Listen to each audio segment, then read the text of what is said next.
Graça e paz, queridos. Podeis assentar.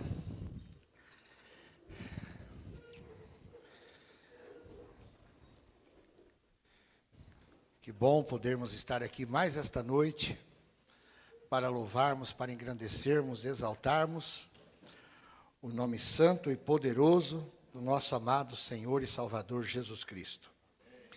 Que Deus possa te abençoar de uma forma poderosa nesta noite. Tanto você que está aqui conosco, como aqueles que estão participando dessa reunião por meio da live. Que Deus te alcance de forma poderosa nesta noite. Estamos numa série de mensagens que nós titulamos como os encontros extraordinários e transformadores com Jesus. E nós falamos de 3 tipos de encontros, que podemos ter na vida. Encontros casuais, aquele encontro que você vai a um lugar e você encontra uma pessoa, até faz uma amizade. Nós fomos a Israel há um tempo atrás, fizemos ali alguns relacionamentos, terminaram no dia que nós chegamos aqui. Foi bom, foi maravilhoso. Mas eles não perduraram. E a vida é cheia de encontros assim, que a gente tem pelo caminho, mas que eles não são encontros que mudam a nossa vida. Tem aqueles encontros ordinários, que são os encontros do dia a dia, que a gente tem pelo caminho. Alguns são até bons, outros até trazem prejuízos, mas também não são encontros que marcam a nossa vida. Mas existem aqueles encontros que nós dizemos que eles são extraordinários, transformadores. São aqueles encontros que antes dele e depois dele há uma diferença. Eu tenho encontros assim. Eu tive encontros pessoais assim, que marcaram a minha vida, mudaram a minha forma de viver, a minha forma de existir. Há alguns anos eu encontrei meus filhos, e esse encontro mudou radicalmente a minha vida. Eles transformaram a minha forma de ser, de conduzir a minha vida. E assim a gente vai construindo esses encontros. Mas talvez o grande encontro que mudou não somente a nossa vida humana, aqui na Terra, as nossas experiências aqui na Terra, mas existe um encontro que ele mudou nosso destino. Nós, todos que estamos aqui nesta noite, estávamos condenados a viver uma eternidade longe de Deus. Não precisaríamos fazer nada de errado. Já nascemos debaixo da condenação. Não havia nada que pudesse ser feito para que nos libertasse da condenação eterna.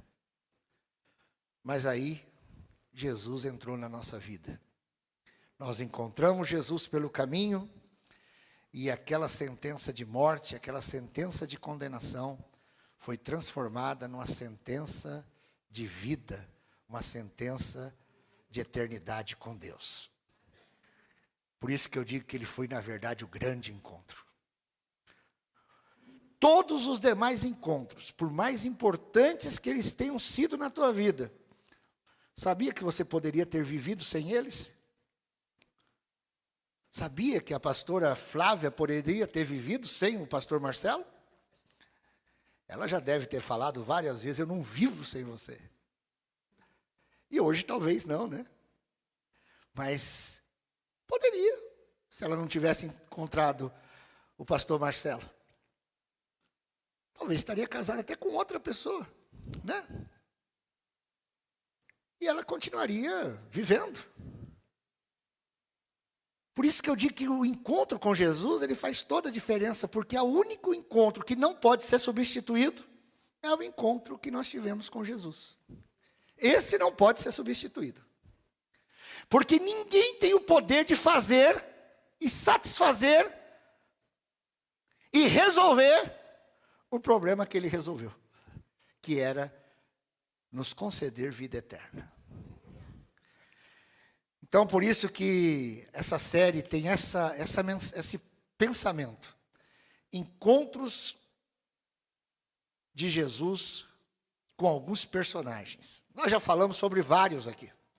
Falamos da mulher samaritana, falamos de Zaqueu, falamos de Nicodemos, falamos da mulher adúltera, né?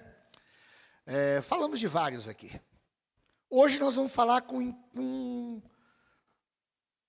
outra pessoa que Jesus encontrou pelo caminho. Hoje nós vamos falar de um sujeito chamado Lázaro. E o pior é que Jesus encontrou esse sujeito num estado complicado. Talvez seja o teu estado aqui hoje.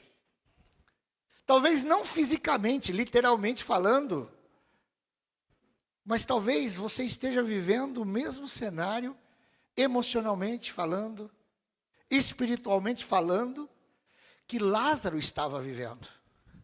E por isso eu coloco esse encontro, cada um eu coloquei o nome, né? Esse eu coloquei o encontro de Jesus com Lázaro, o encontro com a vida. E eu quero declarar, antes de eu começar a ministrar essa mensagem, que você tem um encontro com a vida nessa noite. Que todo lugar onde houver morte, talvez a tua vida, né? Você tem sobrevivido. Você tem existido, mas você não tem vivido. E eu quero, no nome de Jesus, hoje eu vou falar de forma muito mansa, porque eu fiz uma cirurgia na boca, e eu cheguei à conclusão que eu não deveria ter pregado esses últimos dias.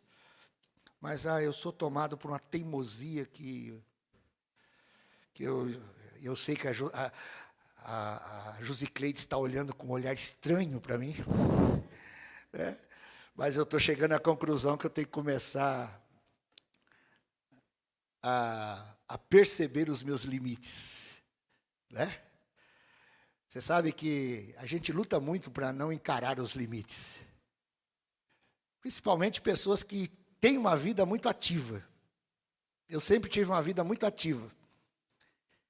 E eu sempre digo que se tem um lugar que me renova é aqui. Quer me matar, me manda para a praia. Pastor, mas eu vou te mandar para um resort. Vai me matar. Quer me matar, manda para um parque ou para algum lugar. Não. Aqui eu me renovo. Então, muitas vezes, eu estou aqui não é porque não tem outra pessoa para estar, porque tem muita gente para estar. É porque é uma fonte de renovo para mim. Só que o físico, muitas vezes, não responde. E nós somos um ser biopsicossocial e espiritual. E nós temos que entender isso. E eu estou chegando à conclusão que eu já virei, né, o século, metade de um século, e aí a gente vai ter que começar a reduzir algumas coisas, né, para poder tentar viver um pouco mais. Vamos ler João, capítulo 11. Mas como eu disse, talvez alguma área da sua vida nessa noite esteja morta. Você está aqui, né? Ah, pastor, eu participo de maratona, sou igual o pastor Marcelo, gosto de correr, tenho um vigor tremendo. Talvez fisicamente você está vivo. Mas talvez tenha alguma outra área da sua vida que esteja morta. E eu quero profetizar em nome de Jesus que o Espírito da vida, que não precisa nem de eu pregar para que ele se manifeste aqui, ele venha sobre a tua vida nesta noite. E aonde existir um sepulcro, aonde existir morte, que o Espírito da vida toque nesta noite, em nome de Jesus. Eu vou ler somente do 38 ao 44, para ganharmos tempo, e depois a gente fala um pouquinho desse contexto. João capítulo 11, versículo 38. Jesus, pois, movendo-se outra vez, muito em si mesmo, veio ao sepulcro. E era uma caverna, e tinha uma pedra posta sobre ela. Disse Jesus, tirai a pedra. Marta, irmã do defunto, disse-lhe: Senhor, já cheira mal, porque é já de 4 dias.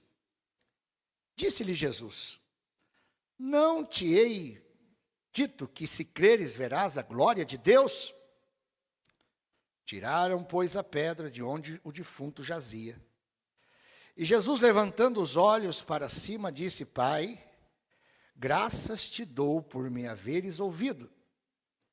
Eu bem sei que sempre me ouves, mas eu disse isso por causa da multidão que está em redor, para que creia que tu me enviaste.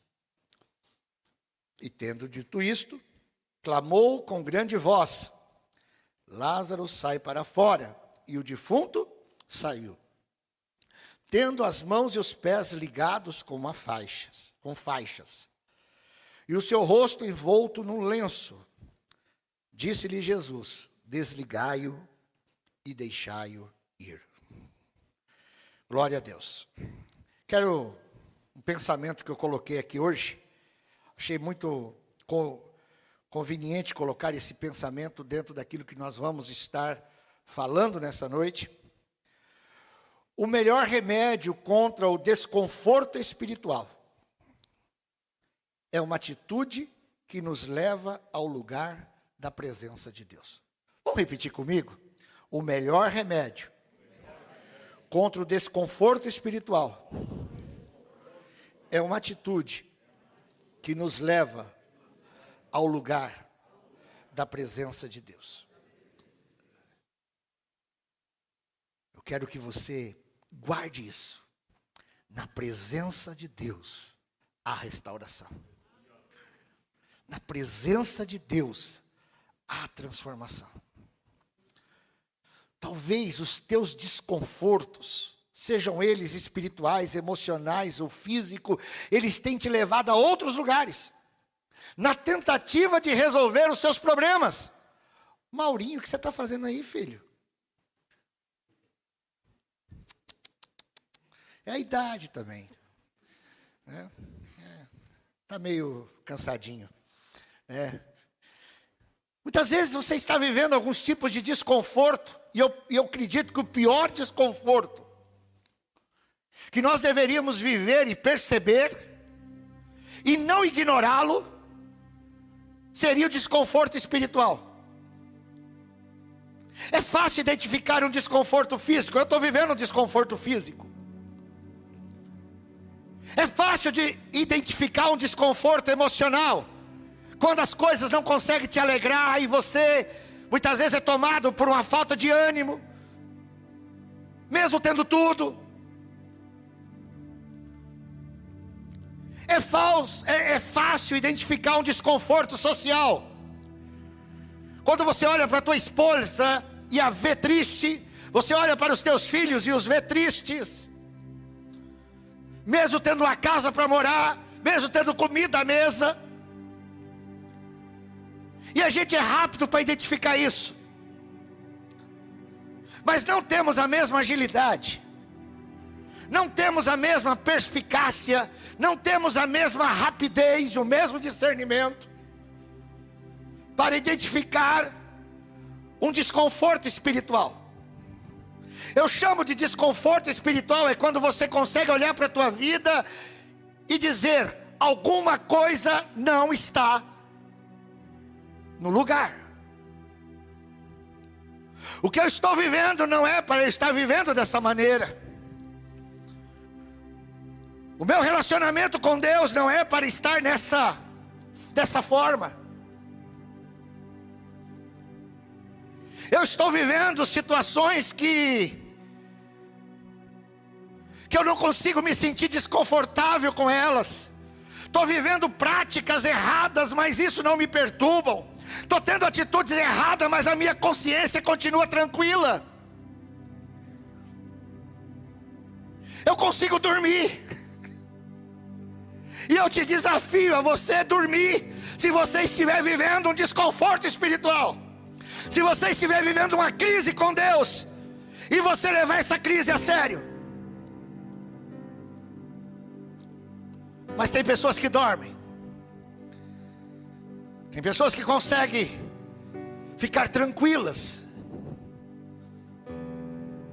mesmo vivendo uma vida espiritual falida, uma vida espiritual morta. Faz tempo que você não ouve a voz de Deus. Você é rápido para pecar. Você cede às tentações com rapidez.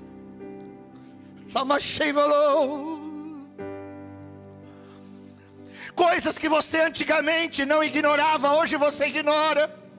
Coisas que antigamente para você era coisas sérias, hoje não.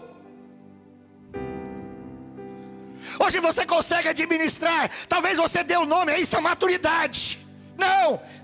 Não é maturidade, porque a maturidade não te faz você olhar pecado e não enxergar pecado.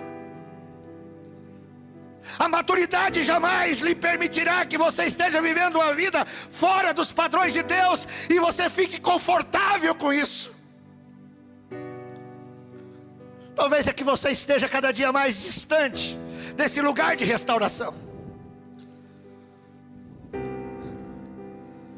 Você não está percebendo. Você deixou de orar, você deixou de ler a Bíblia, você deixou de ter algumas atitudes espirituais e isso não lhe traz peso nenhum.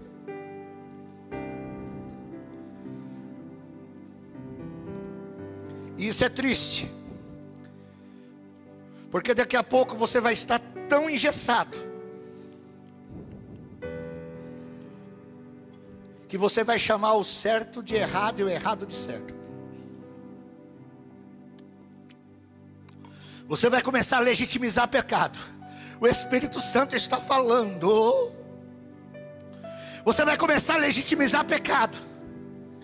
Porque é isso que gente que está distante de Deus faz. Justifica pecado.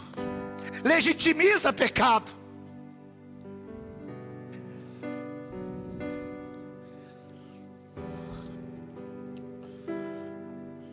Pecado tem que ser abandonado. Pecado tem que ser confessado. E não querer trazê-lo como bênção do Senhor. Eu me assusto quando eu vejo crentes atribuindo a Deus louvores por resultados de pecado. Talvez eu esteja no tempo errado. Talvez eu seja o pastor de um tempo errado. Eu sempre digo que eu teria que ter nascido pelo menos no começo do século passado, para ter uma igreja que eu coubesse melhor. Essa igreja que hoje é tida como igreja de Cristo, eu não me cabe dentro dela. Eu não estou cabendo nem dentro do jaboque.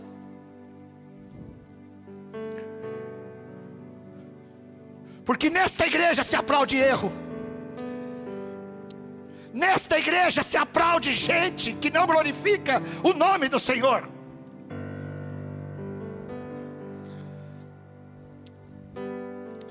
O melhor remédio contra o desconforto espiritual é uma atitude que nos leve ao lugar da presença de Deus. Que você seja levado a esse lugar nesta noite.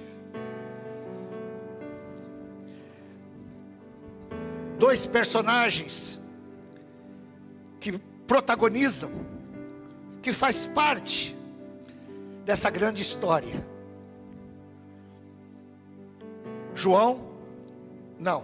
Jesus e Lázaro.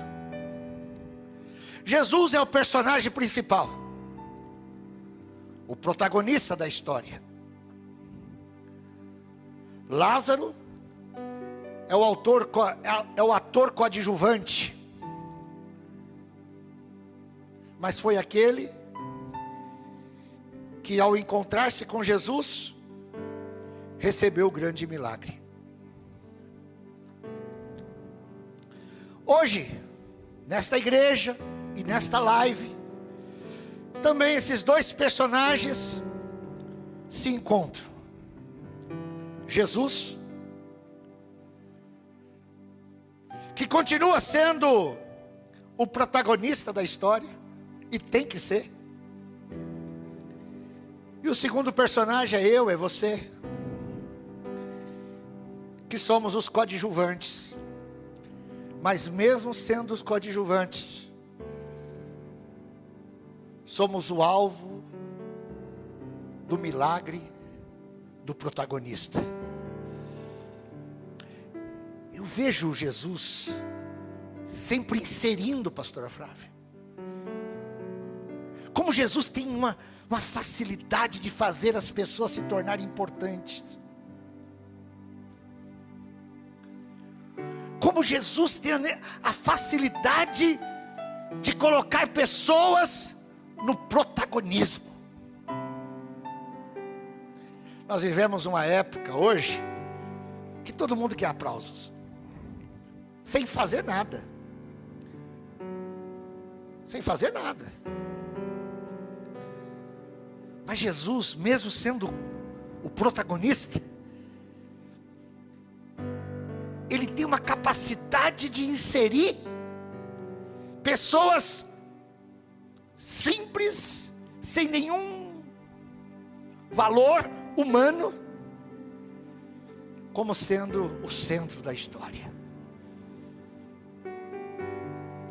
Embora o foco dessa reflexão que nós vamos fazer hoje seja os últimos versículos, os que eu li, eu quero, antes disso, ressaltar algumas verdades que se encontram nessa passagem bíblica tão tremenda, tão conhecida, tão pregada.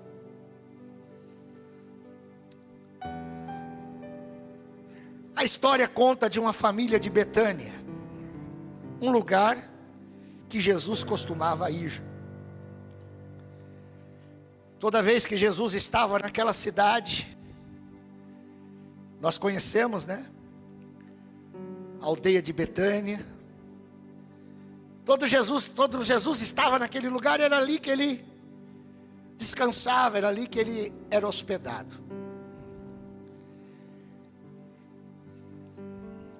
E isso gerou uma amizade profunda entre aquela família, constituída de 3 pessoas: Marta, Maria e Lázaro, e Jesus.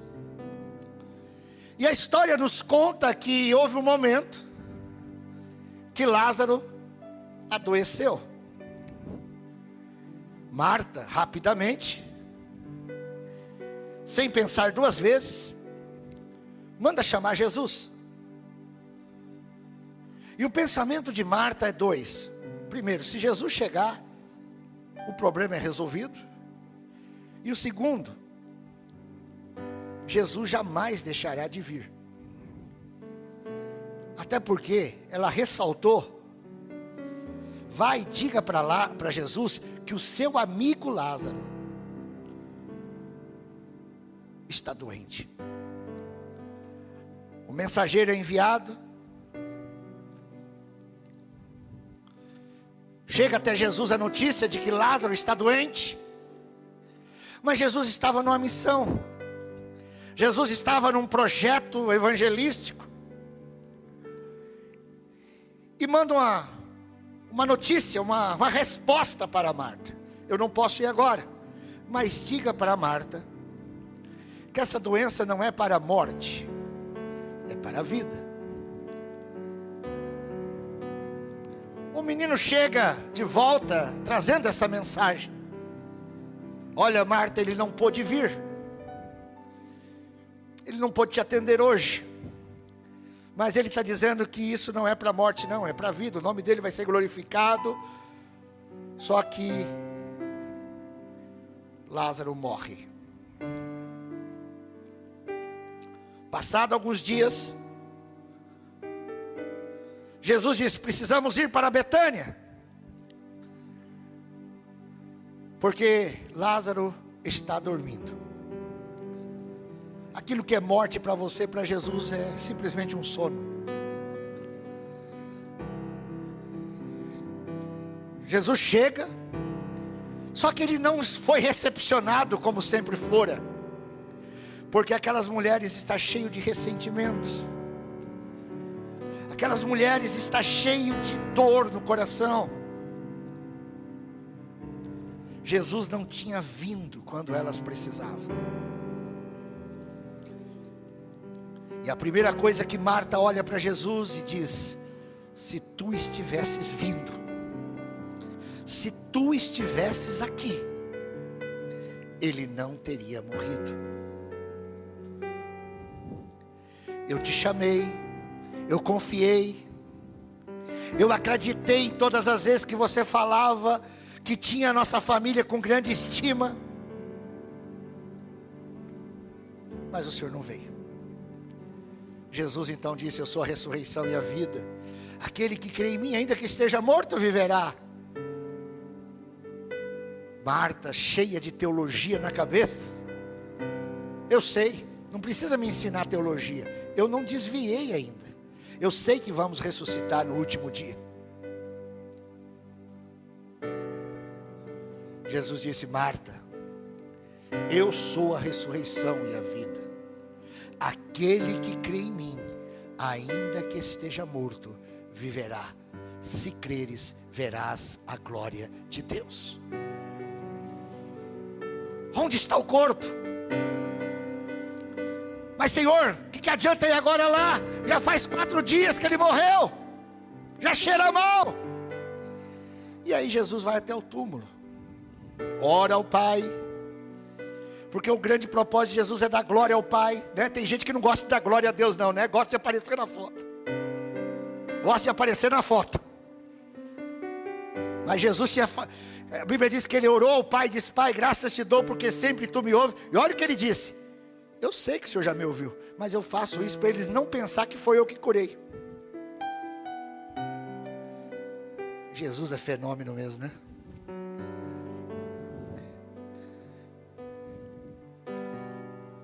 Jesus vai lá, opera o milagre, Lázaro é ressuscitado, e aí então a grande festa.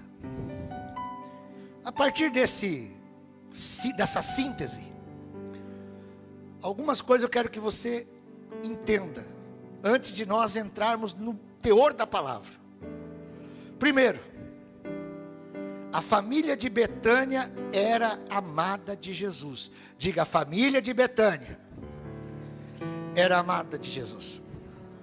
Mas isso não foi suficiente para que a tragédia abatesse naquela porta.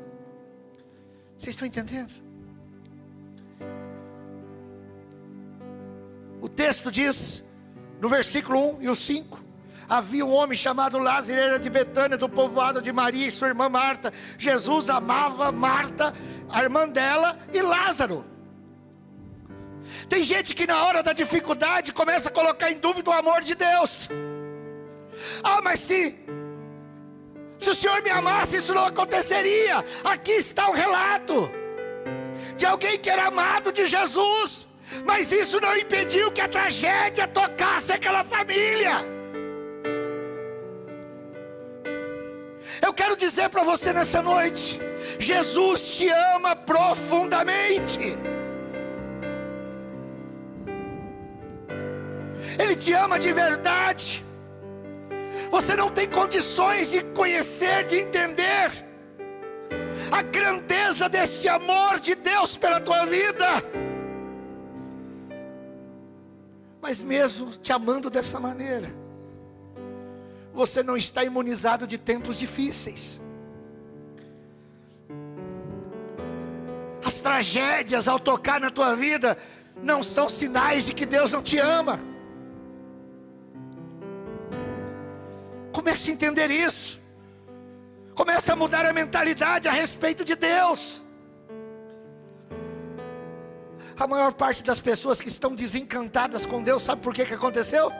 Porque acreditaram que não poderia ter acontecido o que aconteceu. Eu vejo isso no meu dia a dia. Diga: segundo, a família de Betânia buscou ajuda na hora certa, com a pessoa certa. Talvez algumas pessoas podem dizer: ah, mas ela foi buscar ajuda onde não tinha ajuda. Não. Ela foi buscar ajuda na hora certa, com a pessoa certa. Versículo 3 diz: Então as irmãs de Lázaro mandaram dizer a Jesus: Senhor, aquele a quem amas está doente, venha. Marta e Maria buscaram a ajuda de Jesus. Mandaram dizer a ele que seu irmão estava doente. Elas acreditaram que Jesus era a pessoa certa para trazer a solução daquele problema que elas estavam enfrentando, e era mesmo. Mas Jesus não veio da forma que elas esperavam. Talvez você também. Talvez você tenha acreditado, buscado no Senhor, mas Jesus não veio quando você imaginou. Jesus não fez da forma que você imaginou. E talvez isso tenha gerado uma frustração no teu coração. E eu quero dizer para você que está frustrado, Jesus não ter vindo quando você chamou, não significa que Ele não tem interesse na tua situação. É porque Deus tem coisas maiores para revelar. Hoje eu conversava com o Reginaldo agora à parte. Eu dizia, para Deus resolver o teu problema, Deus não tem necessidade de esforço nenhum.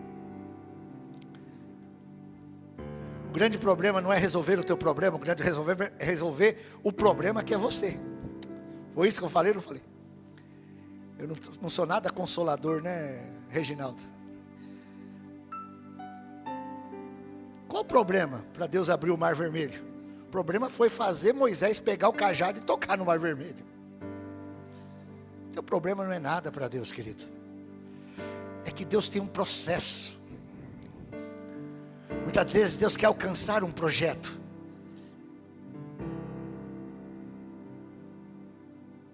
Teu problema não é problema para Deus. Você muitas vezes é um problema para Deus. E Deus, antes de efetivar uma obra, uma cura, um milagre, Ele tem que resolver áreas da sua vida que precisam ser resolvidas. Terceiro, nós aprendemos nesse texto que Jesus age de acordo com a sua agenda. Diga, Jesus não se move por meio das nossas emoções, das nossas manipulações, das nossas chantagens. Jesus tem uma agenda. Eu faço parte dessa agenda. E Jesus vai se mover em minha direção quando eu for o assunto da agenda.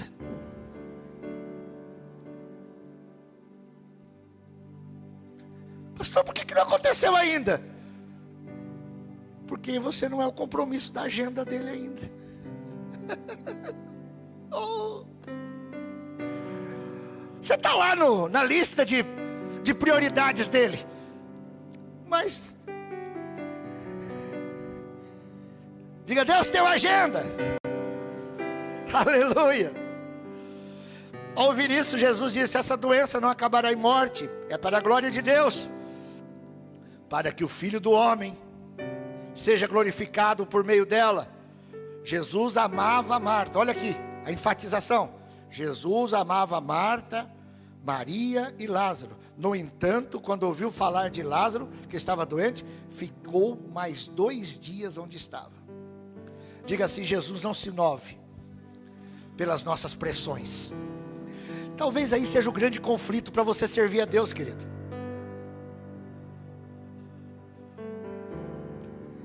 Eu conheço um monte de crente aqui que faz chantagem. Faz chantagem comigo.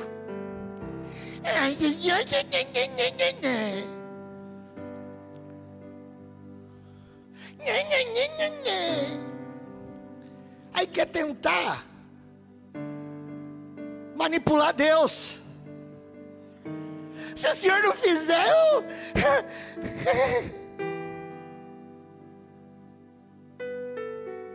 Você acha que isso vai pressionar Deus, querido? Eu quero dizer 2 coisas. Deus tem uma agenda. E você faz parte dessa agenda. Amém? Diga para a pessoa que está do teu lado: você faz parte da agenda de Deus. Uma hora ele chega. Amém? Uma hora ele chega.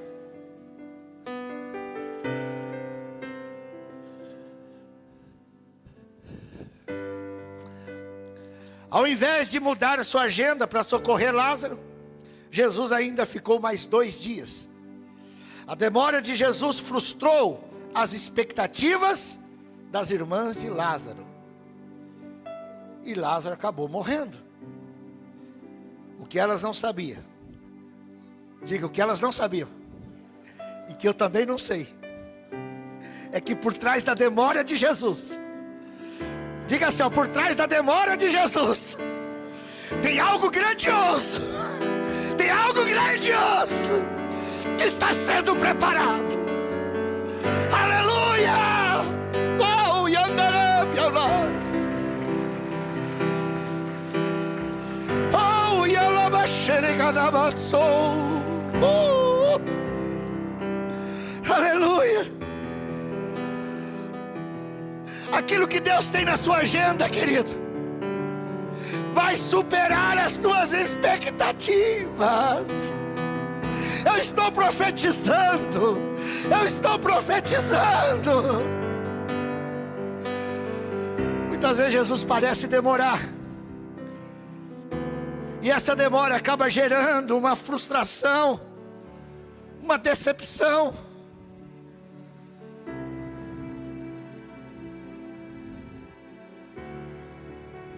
Mas todas as vezes que aparentemente pareceu que Deus estava demorando, algo extraordinário aconteceu.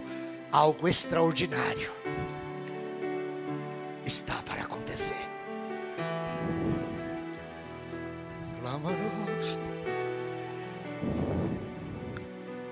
Deus agirá sempre de acordo com a sua agenda. E quando chegar o momento, os milagres necessários acontecerão. As respostas necessárias virão. E não haverá nenhum impedimento para Deus agir. Posso ouvir amém?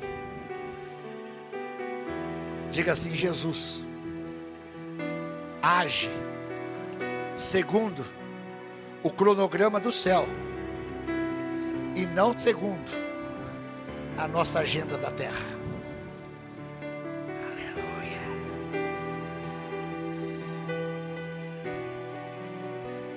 Eu gosto muito daquela passagem. Ô Jesus, o tempo está acabando e eu não entrei na mensagem ainda. Estou na introdução. Todo dia Pedro e João sobem o templo para orar. O mendigo está lá. Nunca olharam para aquele mendigo, porque não estava na agenda do pai. Quantos anos aqueles homens passaram ali, Claudinei? E aquele mendigo pedindo esmola ali. Mas um dia, na agenda do céu, hoje é o dia desse paralítico ser curado. Mas como vai acontecer isso? Hoje é o dia do paralítico ser curado. Vai acontecer. Pedro e João saem do templo.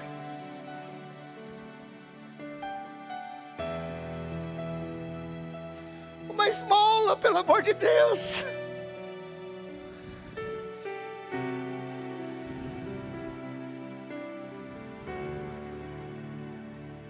Pedro e João se aproximam. Quantas vezes eles tinham passado ali? Uma esmola.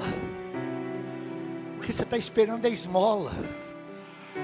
Mas aí Pedro fala: ouro e prata nós não temos, mas o que temos te damos. Em nome de Jesus Cristo Nazareno, levanta-te e anda.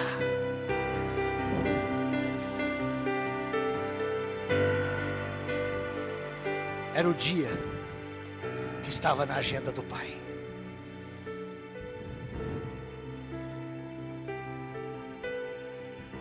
Eu falei para a Claudinéia hoje, atendendo ela, com 16 anos de idade, e eu com 54 hoje, viu, Claudinéia? Sou a mesma pessoa. Eu nunca fui na presença de Deus, e se Ele, no dia que você estiver diante dele, pode perguntar, querendo entender alguma coisa. Nunca. Perguntei para Deus, por que que isso não aconteceu? Por que que aconteceu desse jeito? Nunca. Porque quando eu tinha 16 anos, eu decidi crer nesse Deus. Eu decidi acreditar que Ele é o Senhor da minha vida e está no controle de todas as coisas. E aquilo que os olhos não viram, que o ouvido não ouviram e que jamais subiram ao coração do homem, são as coisas que Deus preparou para mim. E é nessa crença que eu tenho vivido.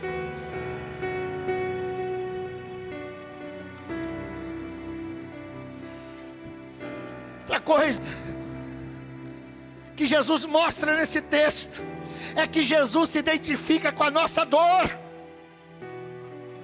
Perguntou Jesus onde o colocaram, responderam eles, vem e vê. Senhor Jesus, venha ver. E Jesus chorou. E Jesus, sabe por que Jesus chorou? Identificação de dor. Jesus chorou ao ver Lázaro morto. Jesus chora ao ver o nosso estado de dor, de luta, de sofrimento. Jesus chora quando enfrentamos o luto, quando lutamos com uma enfermidade incurável, quando a nossa família não está caminhando bem. A minha não está. Quando Ele vê que aqueles que foram curados, restaurados à sua imagem, à sua semelhança, estão perdidos, caminhando sem direção, Jesus chora. Jesus sente essa dor. As lágrimas de Jesus nesse texto mostram compaixão. As lágrimas de Jesus nesse texto mostram humanidade. As lágrimas de Jesus nesse texto mostram amor. Ele não é um Deus distante, Ele não é um Deus impessoal, Ele não é um Deus fatalista, Ele não é um Deus morto, Ele não é um Deus insensível. Ele é um Deus pessoal.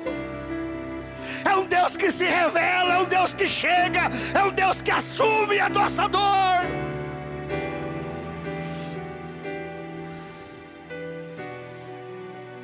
Ele é o Deus Emanuel, o Deus conosco, que chora nossas dores, que sofre as nossas angústias.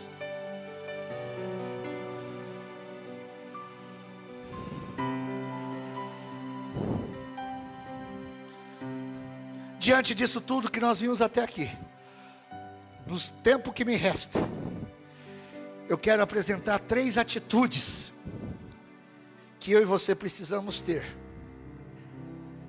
se nós queremos ter um encontro transformador com a vida. Diga, para receber o milagre da vida, primeira coisa, eu tenho que remover todos os obstáculos que impedem o meu encontro com Jesus. Pergunta para o teu irmão, você entendeu?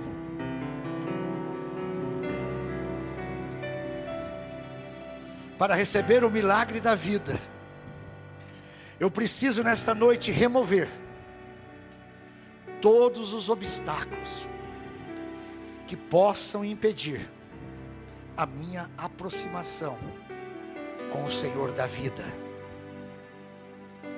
Jesus, outra vez profundamente comovido, versículo 38 e 39, foi até sepulcro. Era uma gruta com uma pedra colocada à entrada. Ele disse, tirai a pedra. Jesus ordenou que a pedra do sepulcro fosse aberta. Tem pedras que está guardando a tua morte, querido. Talvez essa pedra seja um sentimento, um ressentimento. Talvez essa pedra seja um trauma que você tem carregado. Eu não sei.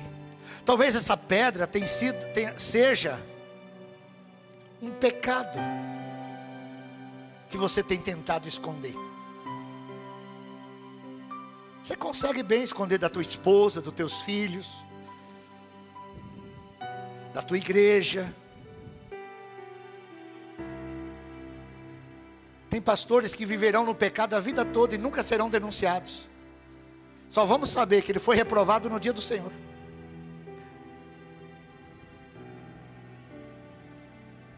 Eu não sei qual é a pedra.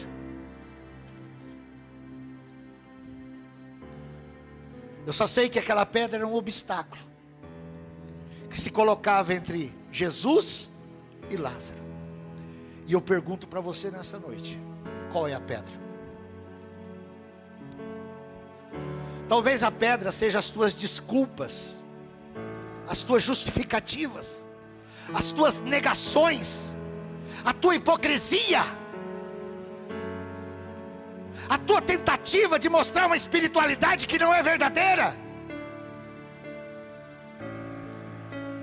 Eu quero dizer uma coisa para vocês, igreja Jaboque: vocês me conhecem 100%.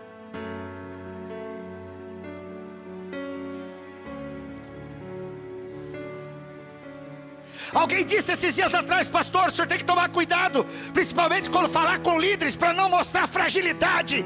Vocês me conhecem 100%, dentro e fora.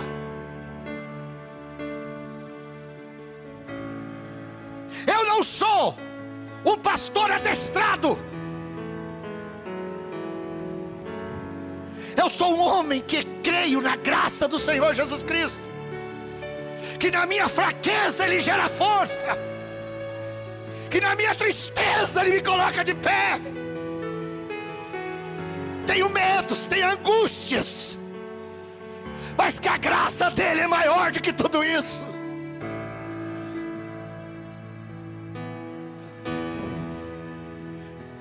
Eu não sou um sacerdote vestido de roupas indumentárias, e é uma mentira. Eu desafio você a andar comigo 2 meses, dia e noite. Se você não se tornar melhor, eu deixo de ser pastor. Agora, cuidado com alguns que você anda. 1 semana já basta para você conhecer a lepra que está escondida por trás da roupa de comandante. A maior parte das pessoas que te cercam, que tentam jogar você para baixo, dizendo que você não é nada, elas são leprosas. E elas veem em você, no teu pecado, no teu erro, uma força para colocá-las de pé, para fugir da dor delas. Talvez a tua pedra seja essa pedra da hipocrisia, essa pedra de uma pessoa que mostra ser alguém que não é. E é por isso que você não tem tido encontros com Jesus, porque Jesus gosta de encontrar gente complicada, querido. Porque quando Ele encontra gente complicada, Ele transforma essas pessoas. Fala para mim, pastor Marcelo, qual desses encontros eram estrelas? Só tinha um que achava que era, mas percebeu que nem crente era, porque foi justamente para ele que Jesus disse: você tem que nascer de novo. O que Jesus falaria para mim e para você se Ele encontrasse comigo e você hoje?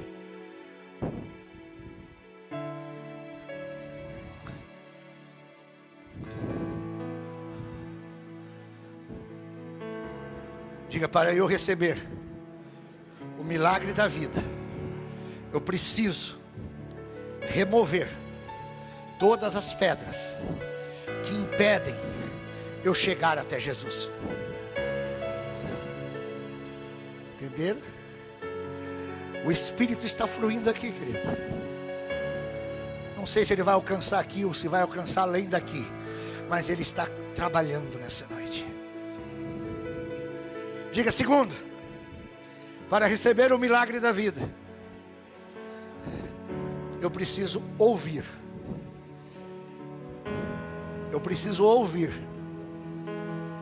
a voz de Jesus me chamando para ir ao seu encontro. Lázaro!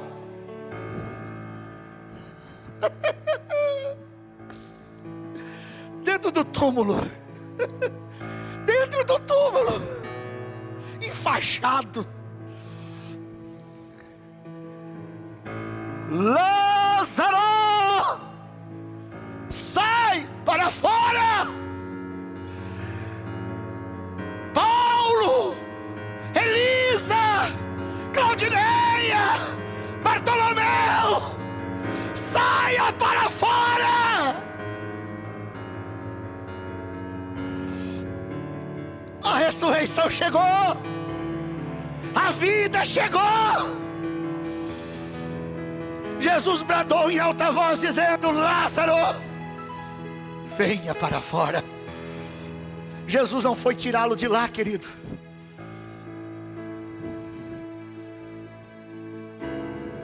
Jesus ressuscita, mas é você que tem que ir ao encontro dele.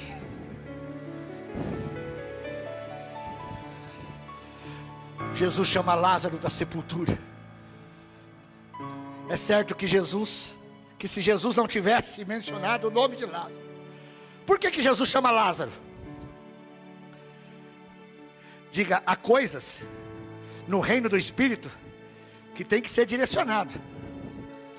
Quem está chamando para fora é o autor da vida.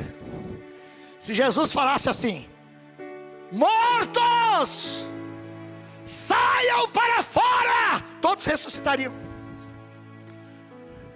Por isso que Jesus disse: Lázaro, sai para fora. Deus trabalha no coletivo, mas Ele tem algo que é individual, querido. E hoje Ele está te chamando. Pastor, mas eu sou muito novo. Eu entreguei minha vida aos 16 anos.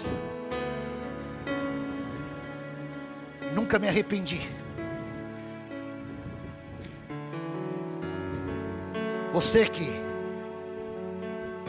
não está satisfeito com Jesus. Tem gente aqui que está fora da presença do Jesus. E o Jesus está dizendo: sai para fora. Venha.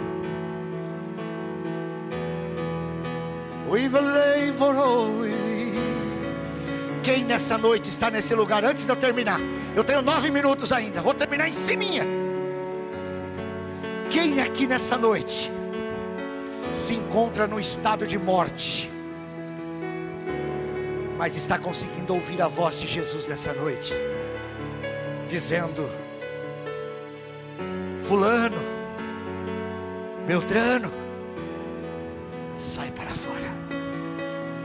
Se você consegue ouvir essa voz hoje, você que está aqui ou nesta live, eu te desafio a você sair do teu lugar, num ato de coragem, vir aqui na frente, e eu quero orar por você. Se você quer sair desse estado de morte hoje, e quer receber a vida de Deus, eu quero te desafiar: saia do teu lugar, e vem aqui, e nós vamos orar por você. Se alguém na live que queira fazer isso, se manifeste lá na live. Alguém aqui nessa noite, que Deus quer dar vida para você. Deus quer o seu Senhor da tua história. Se você está no estado de morte, venha. Deus está te chamando pelo nome nessa noite. Quem mais?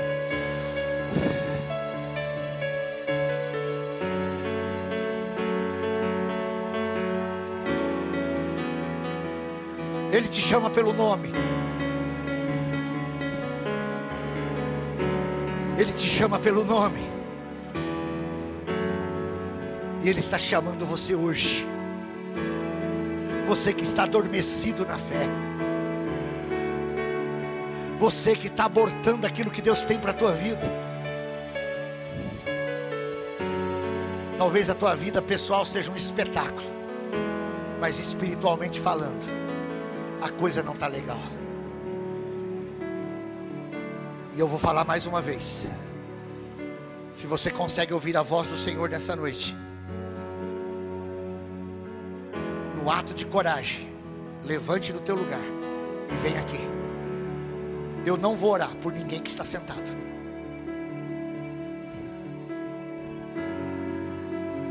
O Senhor me mostrou 3 pessoas aqui que estão mortos.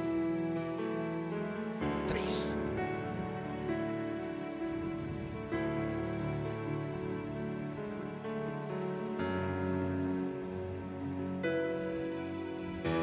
Pastor Marcelo, ore pelo nosso amado.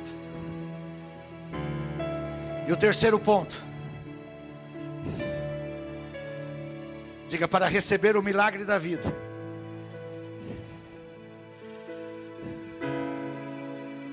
diga: para receber o milagre da vida, eu tenho que crer que Jesus tem poder de me tirar do estado da morte. O morto saiu com as mãos e os pés envolvidos em faixas de linho e o rosto envolto em pano. Disse-lhe Jesus: tire as faixas dele e o deixe ir. Lázaro ouviu a voz do Senhor, chamando pelo seu nome, e ele saiu daquele estado de morte.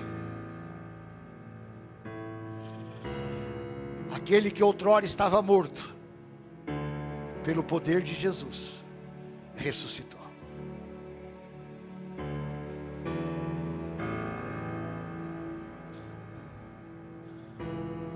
A decisão de sair do lugar de morte, querido, é tua. Você tem que crer que Jesus pode mudar esse cenário. Ivani, ore pelo nosso amado.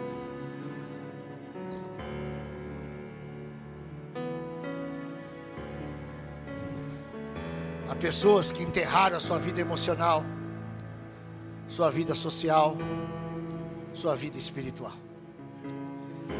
Há pessoas que estão cheirando mal,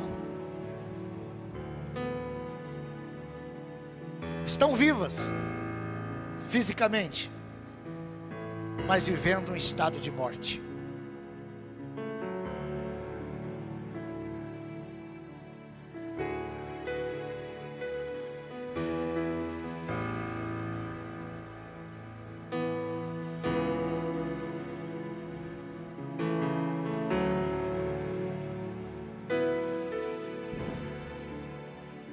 O mesmo cheiro que eu senti às 3 horas da manhã na minha casa hoje, eu compartilhei na live. Eu fui acordado 3 horas mais ou menos, com um cheiro putrefato dentro da minha casa. Corpos em decomposição. E se tem uma carne que fede, é a carne humana. Minha casa estava tomada por aquele cheiro. Eu me levantei, para vocês terem uma ideia, comecei a batalhar dentro da minha casa. Minha voz foi embora, eu não conseguia ter força para batalhar. E eu passava pelos corredores, era como se estivesse sendo pressionado dos 2 lados. Vocês terem uma ideia, o meu cachorrinho, ele ficou no meio das minhas pernas, desesperado.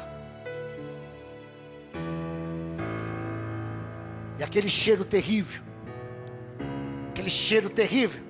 o mesmo cheiro veio aqui agora. Estado de morte. Depois de algum tempo, não lembro quanto tempo,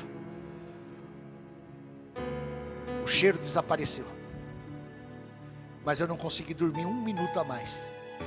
Toda vez que eu fechava o olho, eu vi o quarto cheio de espíritos malignos. E eu disse: vai ser assim, né? Então tá bom.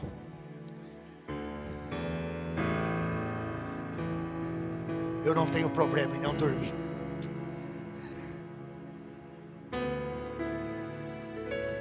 Tem gente que está viva. Tem gente que está viva. Está comendo, bebendo, andando de um lado para o outro, fazendo até a obra do Senhor. Mas estão mortos.